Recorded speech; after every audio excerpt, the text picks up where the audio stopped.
ಪಶ್ಚಿಮ ಘಟ್ಟದ ಭಾಗದಲ್ಲಿ ವರುಣಾರ್ಭಟ ಮುಂದುವರಿತಾ ಇದೆ.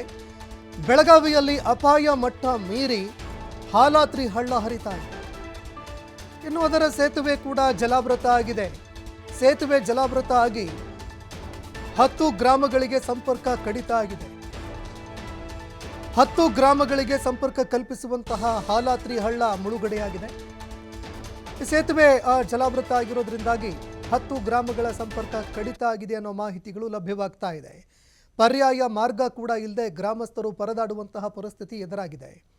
ಖಾನಾಪುರದ ಹಮ್ಮೇಡಗ ಗೋವಾ ಸಂಪರ್ಕ ಮಾಡುವಂತಹ ರಾಷ್ಟ್ರೀಯ ಹೆದ್ದಾರಿ ಕೂಡ ಬಂದ್ ಆಗಿದೆ ಅನ್ನೋ ಮಾಹಿತಿಗಳು ಲಭ್ಯವಾಗ್ತಾ ಇದೆ.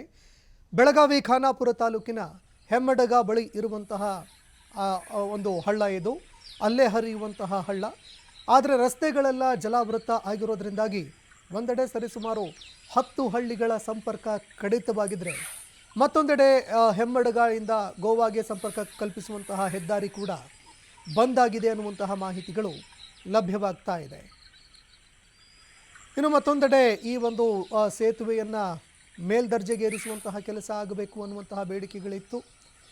ಆದರೆ ಆ ಒಂದು ಕಾರ್ಯ ಸಫಲ ಆಗದೇ ಇರೋದರಿಂದಾಗಿ ಸೇತುವೆ ಸಂಪೂರ್ಣವಾಗಿ ಮುಳುಗಿ ಇದೀಗ ಗ್ರಾಮಗಳ ಒಂದು ಸಂಪರ್ಕ ಕಡಿತ ಆಗಿದೆ.